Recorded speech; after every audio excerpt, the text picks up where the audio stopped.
All right, happy Wednesday. Hopefully everyone is having a great day. We are going day 2 in a row with a video, and I figured we'd do a short video. This will be shorter than 15 minutes. Trust me, we'll try to keep it under 5 minutes. We just got news this afternoon, as Woj reported, that Chicago and Miami, the violations for tampering finally came out. That's from the Kyle Lowry sign-in trade to Miami and the Lonzo Ball sign-in trade to Chicago. If you have been watching my videos, and we did one back in, I guess it was probably mid-August. I think I was at my mom's house at that time, and I had these blankets behind me and pillows. As you can see, I'm in my house.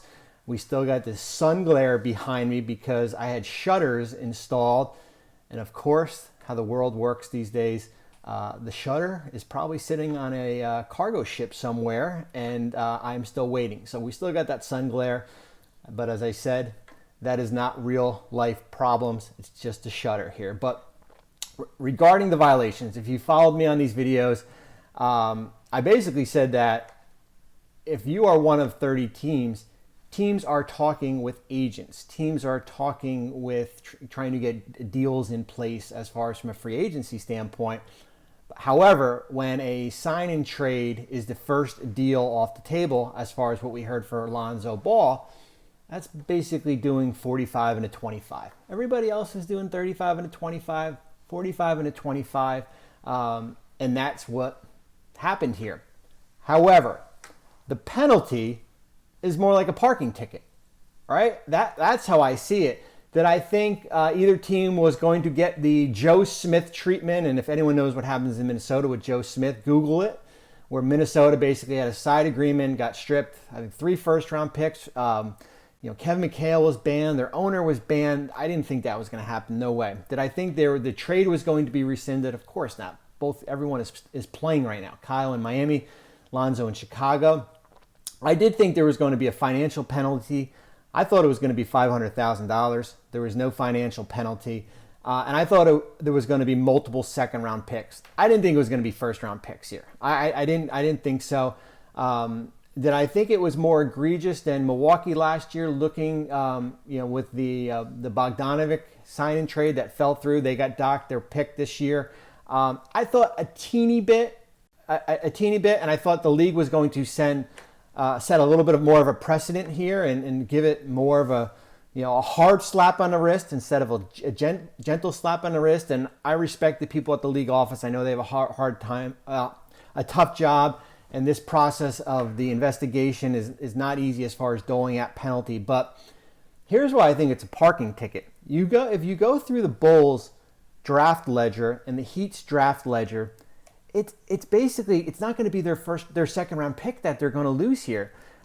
For Chicago, it's probably going to be the Nuggets pick in the 48 to 60 range in 2023. If Denver somehow misses the playoffs next year and is in the lottery, then it's likely going to be a 2026 pick that gets forfeited. So the likelihood is not even going to be the Bulls pick.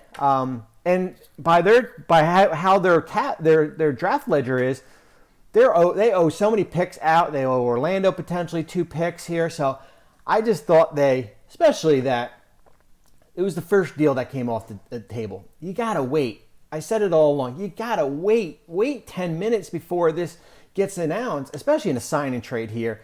And then from the Heat standpoint, Miami had, they were one of a few teams that were able to negotiate, or pretend, I don't want to say negotiate, that's a bad word. Talk with agent Mark Bartelstein at the trade deadline to figure out what the parameters would be if they acquired Kyle in a trade and potential kind of what a salary structure was going to be. So they already knew, they had an understanding there. They're basically paying the penalty for what Chicago did. So from the Bulls standpoint, and we can go through their draft assets, it's likely going to be not their own pick. They don't have their own first round pick. They're outright until 2028. It could potentially be, and it's likely going to be the less favorable of Denver or Philly in 2022. So you're looking at a pick in maybe the high 40s, early 50s for Denver, Philly, probably in the 50s somewhere. What is the value of those picks? Probably $1.5 to $2 million for that pick, and probably for the one that Chicago has, that Denver pick for next year. So I didn't think the Heat penalty would have been as severe as Chicago, but they basically pay the price for Chicago, for the agreement that came about basically at 6:01 here. So I get it. I understand why they were found, I guess, guilty. I don't agree with the Heat's penalty. I'll be on the record and say I don't agree with the Heat's penalty. I thought theirs was a 30 and a 25 if we're using speeding analogies. And trust me, please don't speed. Don't do a 30 and a 25. I thought the Chicago was a little more egregious. So if we were going to dock somebody, maybe you do 2 picks for the Bulls and maybe the Heat as far as a second round pick. Although I didn't think they should be penalized at all. Here's the other thing that I don't agree with. The league is smart, man. They have some smart people at the league office, and play-in tournament, mid-season tournament, all-star, all these different scenarios.